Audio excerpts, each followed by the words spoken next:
አገልጋይ እንኳን ሆነው አጋንንቶችን የሚያንቀሳቅሱ ሰዎች አሉ። በአንደበታቸው ቃል እግዚአብሔር ሰው መላእክት እንደሚያንቀሳቅሰው ሁሉ ያንደበቱ ቃል አጋንንቶችንም ያንቀሳቅሳል። ሀገሪቱ ላይ ካሉ ሴቶች ሁሉ ቆንጆዋን ነው ሊያገባ የሚችል። ብታስጠላናት እንዳትሉ በጣም ቆንጆ ናት። አንዱ እንዲህ ብሎ ይተኛል፣ አንዱ እንደዚህ ብሎ ይተኛል፣ አንዱ ደግሞ አሜን ብሎ ይተኛል። አንድ ዓለም ውስጥ ሆናችሁ የምትጣሉ ከሆነ ለሌላኛው ዓለም በር እየከፈታል። ሻሎም ቅዱሳን እንዴት ናችሁ? የእግዚአብሔር ጸጋና ሰላም ባላችሁበት ስፍራ ሁሉ ይብዛላችሁ። እኔ ወንድማችሁ አገልጋይ ፍራኦል ነኝ። ዛሬ የምናየው አጋንንቶች ክርስቲያኖችን የሚያጠምዱበት 5 መንገዶች አሉ። እነዛን እነግራችኋለሁ። እስከ መጨረሻው ድረስ ከቆያችሁ ይህንን ሁሉ እነግራችኋለሁ። ቀጥታ ወደ ቪዲዮ እናልፋለን። የመጀመሪያው አጋንንቶች ክርስቲያኖችን የሚያጠምዱበት መንገድ ኃጢአት ነው። ኃጢአት የሚባለው ነገር ወደ ምድር የገባው በአዳምና በሔዋን ምክንያት ነው። ኃጢአት የሚባል ነገር አልነበረም። ነገር ግን ለኃጢአት በር የከፈቱለት አዳምና ሔዋን ናቸው። በዚህ አጋጣሚ ልንገራችሁ፣ አዳምና ሔዋን ኃጢአት የሰሩት ፍሬውን ስለበሉ አይደለም። እግዚአብሔር አትብሉ ያላቸውን ቃል አልፈው መብላታቸው ነው ኃጢአት። ትልቁ ኃጢአት በሰው ሕይወት ውስጥ ከእግዚአብሔር ቃል አጌነስት ከሆናችሁ ያ ኃጢአት። እግዚአብሔር ቃል የምትለዩ ከሆነ ያ ኃጢአት ነው። እግዚአብሔር ዓለም ላይ ኃጢአት ማለት እግዚአብሔር ቃል ውጪ ስትሆኑ ማለት ነው። ለምሳሌ እኔ ከዚህ ቤት አትውጣ፣ ከዚህ ቤት ከወጣ የሆነ አደጋ ይደርስብሃል ካልኩኝ ከዚህ ቤት ከወጣ በኋላ ነው አደጋው ያለው። ገብቷችኋል? ከአደጋው በፊት መውጣቴ ነው ኃጢአት። ባልወጣ ምንም አይነት አክሲደንት እኔ ላይ ሊደርስ አይችልም። ስለዚህ ትልቁ ኃጢአት ከእግዚአብሔር ቃል አገነስት መሆን ማለት ነው። አትብሉ የሚለውን የእግዚአብሔርን ቃል ስለተላለፉ ነው እግዚአብሔር የተቆጣቸው፣ ከኤደን ገነት ያስወጣቸው። ስለዚህ ሰይጣን ምን እንደሚያደርግ ልንገራችሁ። ክርስቲያኖች ስልጣን ተሰጥቷቸዋል። በእውነት የተሰጣችሁን ስልጣን ብታውቁ አጋንንት ባልተጫወተባችሁ። ክርስቲያን ስትሆኑ አባታችሁ እግዚአብሔር ነው። ስለዚህ የእግዚአብሔር የሆነ ነገር ሁሉ የእናንተ ነው። እግዚአብሔር ስልጣኑን ሰጥቷቸዋል። ለምን? መጽሐፍ ቅዱስ እባቡና ጊንጡን ትረግጥ ዘንድ ይላል። በጠላት ኃይል ሁሉ ላይ ስልጣንን ሰጥቻችኋለሁ ይላል። በጠላት ኃይል ሁሉ ላይ ይላል። ኃይል ሁሉ ላይ ማለት ብዙ አይነት ኃይሎች አሉ። በእነዚያ ኃይሎች ሁሉ ላይ ስልጣንን ሰጥቻችኋለሁ ነው። ስለዚህ ኦልሬዲ አጋንንቶች ከግራችሁ በታች ናቸው። ነገር ግን አንድ ነገር ይጠቀማሉ። እናንተን ማሸነፍ ስለማይችሉ እናንተ በእግዚአብሔር ጥበቃ ውስጥ ስላላችሁ ከእግዚአብሔር ጥበቃ ከወጣችሁ በኋላ ነው እናንተ ማጥቃት የሚችሉት። ከእግዚአብሔር ጥበቃ ደግሞ የምትወጡት አንደኛው በኃጢአት ምክንያት። ብዙ አገልጋዮች፣ ብዙ ሰዎች፣ ብዙ የእግዚአብሔር ጸጋ ያለባቸው ሰዎች ሰይጣን ዲሲቭ የሚያደርጋቸው፣ የሚያስታቸው፣ ቅባታቸውን የሚያስጥላቸው በኃጢአት ምክንያት ነው። ለምሳሌ አብዛኛው አገልጋዮችን አይታችሁ ከሆነ ኢቭን መጽሐፍ ቅዱስ ላይ ሶምሶንን አይታችሁት ከሆነ ሶምሶን በጣም ኃያል ሰው ነው። ማንም ሊቋቋሙ የማይችል ሰው ነው። ነገር ግን ሶምሶንን ለማጥመድ የተጠቀሙት የመጀመሪያው መንገድ ሴት ነው። ሴትን የተጠቀሙት፣ ኃጢአትን የተጠቀሙት። ጸጋውን ያስላጨችው ደሊላ ናት። ሶምሶን ጸጉር እንዲላጭ የሱ ጸጋ እሱ እንዲወሰድ ያደረገችው ለምን? ሲን ነው። ዮሴፍ ጋር ግን አይታችሁ ከሆነ ዮሴፍ የጠየቀችው ኖርማል ሰው ትመስላችኋለች? የንጉስ ሚስት ናት። የንጉስ ሚስት ማለት ደግሞ ኢማጂን አድርጉ፣ ንጉስ ከሀገር ውስጥ ሊያገባ የሚችለው በጣም ቆንጆ የሆነች ከከተማው ሁሉ ቆንጆ የሆነችን ሴት ነው ሊያገባ የሚችለው። ለምን? ንጉስ ስለሆነ። የምታስጠላናት እንዳትሉ በጣም ቆንጆ ናት። የንጉስ ሚስትን አይታችሁ ከሆነ ንጉስ ሀገሪቱ ላይ ካሉ ሴቶች ሁሉ ቆንጆዋን ነው ሊያገባ የሚችለው። እዛ በጣም ቆንጆ ናት። ነገር ግን አብረን እንተኛ ማንም የለም ብለው አብረን እንተኛ ስትለው ኖ አላት። ሰው ባይኖር እግዚአብሔር አለ ያውቃል። ፊውቸሩን ስላየ መንገድ ላይ ሊያደናቅፉ የሚመጡ ነገሮች አሉ። እመኑኝ፣ ዮሴፍ ያንን ሲን ሰርቶ ቢሆን ኖሮ፣ ያንን ኃጢአት ሰርቶ ቢሆን ኖሮ ከታየለት ነገር ጋር አይገናኝም። ያንን የዝሙት ኃጢአት ቢፈጽም እስር ቤት መግባቱ ማይቀር ነው። ቢሰራም ባይሰራም ይገባል። ነገር ግን አልፎ ንጉስ አይሆንም። በሌላ ቀን መያዙ አይቀርም። እግዚአብሔርን የሚፈራ ሰው ስለነበረ ኖ እኔ በአምላኬ ፊት አላደርግም ብሎ ከዝሙት መሸሽ ነው የጀመረው። ኦልሬዲ መሸሽ ነው የጀመረው። ዝሙትን ተቃውሙት አይደለም ያለው። ቆማችሁ በኢየሱስ ስም ምናምን የምትሉት አይደለም። ከዝሙት ሽሹ ነው የሚለው። ምክንያቱም ስጋችሁን ስለሆነ የሚጠቀሙ፣ ስሜታችሁን ስለሆነ የሚጠቀሙ። ነፍስ ውስጥ ስሜት፣ ዕውቀት፣ ፍቃድ አለ። ስሜት የምትባለዋን ነገር አጋንንት ይጠቀመምና በኃጢአት ውስጥ ያስገባችኋል። እናንተ የእግዚአብሔር ልጆች ስለሆናችሁ ዝም ብሎ እናንተን ሊያጠቃ አይችልም። ነገር ግን ኃጢአትን ስትሰሩ የሆነች ቀዳዳ ስትከፍቱለት በዛች ቀዳዳ ውስጥ ነው ገብቶ እናንተን አታክ ማድረግ የሚጀምር። ስለዚህ የመጀመሪያው መንገድ ኃጢአትን ነው የሚጠቀሙ። የስጋችሁን ምኞት ነው የሚጠቀሙ። ስጋችሁን አምሮት ነው የሚጠቀሙ። የስጋችሁ ዲዛይር ነው እናንተን ለማጥመድ የሚጠቀሙበት። የመጀመሪያው ኃጢአት ነው። ሁለተኛው ክርስቲያኖችን አጋንንቶች የሚያጠምዱበት መንገድ በሽታ ነው። ሰዎች ላይ በሽታን በመርጨት ሰዎች ላይ የበሽታ መንፈስ በማስቀመጥ ነው። በሽታ ከእግዚአብሔር አይደለም። አብዛኛው በሽታ ከእግዚአብሔር አይደለም፣ ከሰይጣን ነው። እግዚአብሔር እንድትጎሳቆሉ እንድትታመሙ አይፈልግም። አጋንንት ብቻ ነው የእናንተን ስኬት የእናንተን ከፍታ አይፈልግም። ስለዚህ እንድትታመሙ ያደርጋቸዋል። በሽታን ነው ብዙ ጊዜ በሰዎች ላይ የሚልከው። በሽታ ራሱ ወደ ህይወታችሁ እንዲገባ የሚያደርገው የመጀመሪያው ነገር ፍርሃት ነው። አጋንንት ቀዳዳ ይፈልጋል። ለምሳሌ ኮሮና የመጣ ጊዜ በቲቪ አይታችሁ ሰክተናል፣ ብዙዎቻችን ፈርተናል። አብዛኛው ሰው ፍርሃቱ ለበሽታው በር ይከፍትለታል። በዛ ታይም ነው አጋንንት ወደ ሰዎች ህይወት ገብቶ የሰዎችን ህይወት የሚያመሰቃቅል በሽታም በሰዎች ላይ ያስቀምጣል። ከዛ በኋላ ያ በሽታ ሰዎች እንዳይጸልዩ ያደርጋል። ድካምን በላያቸው ላይ ያስቀምጣል። እንዳይጸልዩ ያደርጋል። እግዚአብሔርን ፊት እንዳይፈልጉ ያደርጋል። ወጥተው መስራት፣ መጸለይ፣ መትጋት ባለባቸው ሰዓት ታሞ ቤት ቁጭ እንዲሉ ያደርጋቸው። የበሽታ ስፒሪት ሶርሱን ካላወቁት ግን ሊፈወሱ አይችልም። በሽታ ነው ሰዎችን የሚያጠምዱት።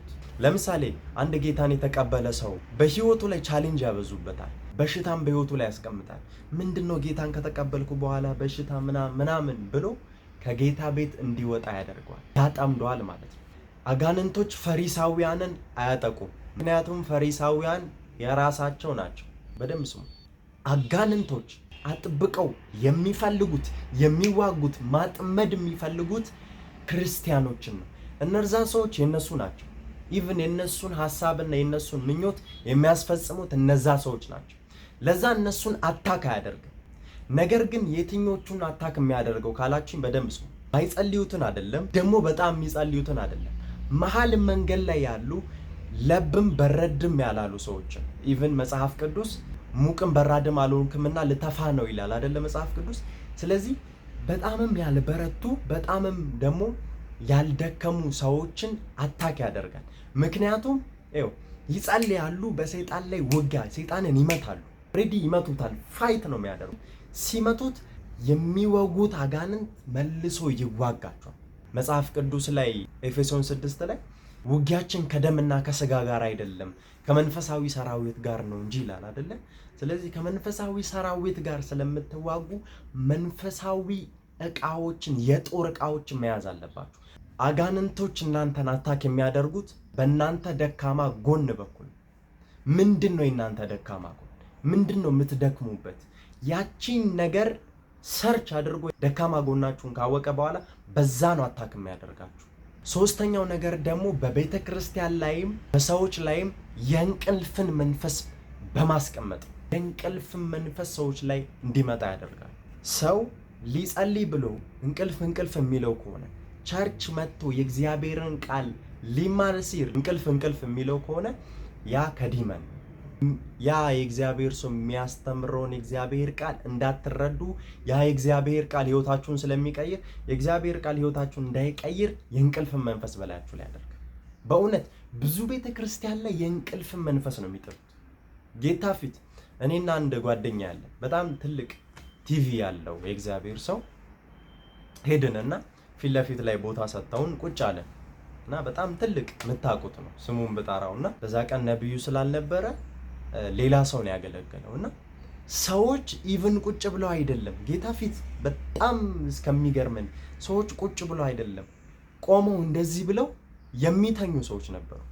ጌታ ፊት ለጥ ብለዋል። በቃ እንቅልፍ ወደዚህ ሳይ አንዱ እንዲህ ብሎ ይተኛል፣ አንዱ እንደዚህ ብሎ ይተኛል፣ አንዱ ደግሞ አሜን ብሎ ይተኛል። ጌታ ፊት እኮ ነው የምላችሁ።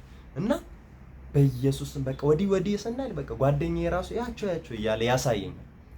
እና ሰዎቹ አሜን ለማለት እንዲቆመው እንቅልፍ መንፈስ ውስጥ ሆነው እንዲተኝተዋል። የእንቅልፍ መንፈስ በላያቸው ላይ ለቋል። እግዚአብሔርን ቃል የሚሰማ ነው የሚመስለው፣ ግን ጭልጥ ብሎ ሄዷል፣ ቤቱ ተኝቷል። ያ ምንድን ነው ካላችሁኝ፣ አጋንንቶች ያ ጉባኤ ውስጥ ገብተዋል ማለት ነው። አንዳንዴ ሰዎች ላይ ቁጭ ብለው አትሞስፌሩን የሚቆጣጠሩ አጋንንቶች አሉ። ሰዎች ላይ ቁጭ ብለው አትሞስፌሩን የሚቆጣጠሩ አሉ። ውጪ አትሞስፌር ላይ ሆነው ደግሞ አትሞስፌሩን የሚቆጣጠሩ አጋንንቶች አሉ። ሰው የእግዚአብሔርን ቃል እንዳይሰማ፣ እግዚአብሔር ቃል ሕይወትና መንፈስ ስለሆነ ያ ሕይወትና መንፈስ የሆነው ቃል እንዳያገኛቸው ከነሱ ሕይወት ጋር እንዳይዋሃድ የሚያደርገው ሶስተኛው ሰዎች ላይ የእንቅልፍ መንፈስ በመጣል። እንቅልፍ ሲላችሁ በኃይል መገሰጽ አለባችሁ። በኃይል መገሰጽ አለባችሁ። ገብታችኋል? በኃይል እየተቃወማችሁ መጸለይ አለባችሁ። ምክንያቱም መጽሐፍ ቅዱስ ሲናገር ዲያብሎስን ተቃውሙት እርሱም ከናንተ ይሸሻል ነው የሚለው። ዲያብሎስን ምን በሉት? ተቃውሙት ይላል። እርሱም ደግሞ አለ ከናንተ ይሸሻል ነው የሚለው። ስለዚህ ከናንተ እንዲሸሽ የመጀመሪያው ነገር እርሱም በኃይል መቃወም አለባችሁ። ስትቃወሙት ነው ከናንተ ህይወት ላይ የሚሸሸው። ስለዚህ የእንቅልፍ መንፈስ ሲመጣ በጌታ በኢየሱስ ክርስቶስም እንዳልጸልይ በእኔ ህይወት ላይ የእንቅልፍ መንፈስ የምትረጩ መናፍስቶች ከዚህ ሰዓት ጀምሮ እንድትመቱ አዛለሁ፣ ተመቱ እያላችሁ መገሰጽ አለባችሁ ማለት ነው። አጋንንቶች ክርስቲያኖችን የሚያጠምዱበት ሌላኛው መንገድ ሰዎች መካን እንዲሆኑ ያደርጋል። ስፒሪት ያለ መውለድ መንፈስ በላያቸው ላይ ያስቀምጣል፣ ማህፀናቸውን ይዘጋል። ከዛ በኋላ መፍትሄ ፍለጋ ወደ ጠንቋዮች እንዲሄድ ያደርጋል። መፍትሄን ፍለጋ ወደ እግዚአብሔር ሳይሆን ጠንቋይ ጋር እንዲሄዱ ያደርጋል።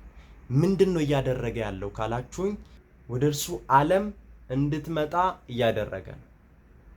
መካን ስትሆን በቃ ጠንቋይ ጋር ሄጄ ድሌል ልሞክር ምናምን ብላ እንድትሄድ ያደርጋል ማለት ነው። ስለዚህ አራተኛው ደግሞ አብዛኛውን ሰው የመካንነትን መንፈስ በእነሱ ላይ እንዲመጣ ያደርጋል። መካን ያደርግና ያጠምዳቸዋል ማለት ነው። አምስተኛው አጋንንቶች ሰዎችን የሚያጠምዱበት መንገድ ማጉረምረም ነው። እግዚአብሔር ላይ መቆጣት ነው። የሆነ የጸሎታቸው መልስ ስላልተመለሰ፣ እግዚአብሔር መልሳቸውን ስላልመለሰ፣ የሆነ ነገር ስላልሆነላቸው እንዲያጉረመርሙ ያደርጋል። ማጉረምረም እግዚአብሔር ላይ እየተቆጣችሁ ነው። ስታጉረመርሙ ከእግዚአብሔር ጋር ነው የምትጣሉት። አንድ ዓለም ውስጥ ሆናችሁ የምትጣሉ ከሆነ ለሌላኛው ዓለም በር እየከፈታችሁ ነው። ለምሳሌ ጦር ክልል ውስጥ ሁለት ተቃራኒ ቡድኖች የሚጣሉ ከሆነ ሁለት ተቃራኒ ቡድኖች እየተጣሉ ነው እና እነዚህ አንድ ቡድን የሆኑ ውስጥ እነዛ ቡድኖች ውስጥ ሰዎች ቢጋጩ ሌላኛው ቡድን እነዚህን ሰዎች የማጥቃት አቅም ያገኛል። እነዚህ ሰዎች ስለተጣሉለት አቅም ያገኛል። ምን ለማለት ፈልጌ መሰላችሁ? አገልጋይ ላይ እንዲናገር ያደርጋል። አንድ መንግስት ውስጥ ሆነው እንዲጣሉ ያደርጋል። የእግዚአብሔር መንፈስ ጥል ውስጥ የለም። የእግዚአብሔር መንፈስ ሰላም ውስጥና ፍቅር ውስጥ ነው ያለው። ስለዚህ ጥላቻን ሲያደርጉ አጋንንት ወደ ህይወታቸው የመግባት አክሰስ ያገኛል። ገብቷችኋል? ብዙ ጊዜ አገልጋይ እንኳን ሆነው አጋንንቶችን የሚያንቀሳቅሱ ሰዎች አሉ። በአንደበታቸው ቃል የማይሆንን ወርድ በመናገር በሰዎች ህይወት ላይ አጋንንቶች እንዲንቀሳቀሱ ያደርጋል። ትሩ ፕሮፌት ነው፣ ትሩ ማን ኦፍ ጋድ ነው፣ ትሩ ፓስተር ሊሆን ይችላል፣ ትሩ ቲቸር ሊሆን ይችላል። ነገር ግን አንደበቱ ቃል ክፉ ከሆነ ያ ሰው በድሎት ያ ሰው ላይ ከተናገረ የሚያንቀሳቅሰው የጨለማውን ዓለም ነው። እንደዚህ ይሁን ሲል አጋንንቶች ራሳቸው ናቸው በዛ ሰው ላይ ፋይት የሚከፍቱት። ያንን ሰው የሚያጠቁት አጋንንቶች ራሳቸው ናቸው። የእግዚአብሔር ሰው ነው። መላእክት እንደሚያንቀሳቅሰው ሁሉ ያንደበቱ ቃል አጋንንቶችንም ያንቀሳቅሳል። ስለዚህ አገልጋይ ከአገልጋይ ጋር እንዲጣላ የሚያደርገው አንዱ ክርስቲያኖችን የሚያጠምድበት መንገድ ገብቷቸዋል። ስለዚህ ሰይጣን ወደ ህይወታችሁ ውስጥ ለመግባት ትንሽዬ ቀዳዳ ነው የሚፈልገው። ያቺን ቀዳዳ ካገኘ ወደ ህይወታችሁ ውስጥ ገብቶ ኤቭሪቲንግ ያመሰቃቅላል። ባችሁ ውስጥ ፕራይድ ካለ ሰው ሲሆንለት ደስ የማይላችሁ ከሆነ አጋንንት መጠቀሚያ ሆናችኋል ማለት ነው። ስለዚህ ይህን ነገር ከላይፋችሁ ላይ መምታት አለባችሁ፣ መጸለይ አለባችሁ። አሁን ያልኳችሁን ነገሮች ሁሉ ማድረግ አለባችሁ። በጌታ በኢየሱስ ክርስቶስ ስም እግዚአብሔር ይህንን አሁን ያስተማርኩትን ነገር ሁሉ የምታደርጉበት የምትፈጽሙበት ጸጋና ኃይል እንዲለቅላችሁ ጸልያለሁ። በጌታ በኢየሱስ ክርስቶስ ስም ጸጋና ኃይል ይለቀቅላችሁ። በጌታ በኢየሱስ ክርስቶስ ስም ጸጋና ኃይል ይለቀቅላችሁ። ዛዲጎ ባራዲስ ተስካትረዳቦሽ አፓራዲጋ ባራዶሽ ሌብሬደገደ ቦምባሪያ ተካምባራ ካቶሳ በጌታ በኢየሱስ ክርስቶስ ስም የእግዚአብሔር ጸጋ፣ የእግዚአብሔር ኃይል፣ የእግዚአብሔር መንፈስ እንዲረዳችሁ ጸልያለሁ። ጸጋ በላያችሁ ላይ ይቀመጥ፣ ኃይል በላያችሁ ላይ ይቀመጥ በኢየሱስ ስም ብዬ ጸልያለሁ። ኢት ኢዝ ዳን ኢን ጂሰስ ማይቲ ኔም። ተባረኩ። ይህንን መልእክት ብዙ ሰዎች ጋር እንዲደርስ ሼር አድርጉ። ለብዙ ሰዎች ሼር አድርጉ። ጌታ ኢየሱስ ዘመናችሁን ይባርክ። ተባረኩ። በሌላ ቪዲዮ እንገናኛለን። ሻሎም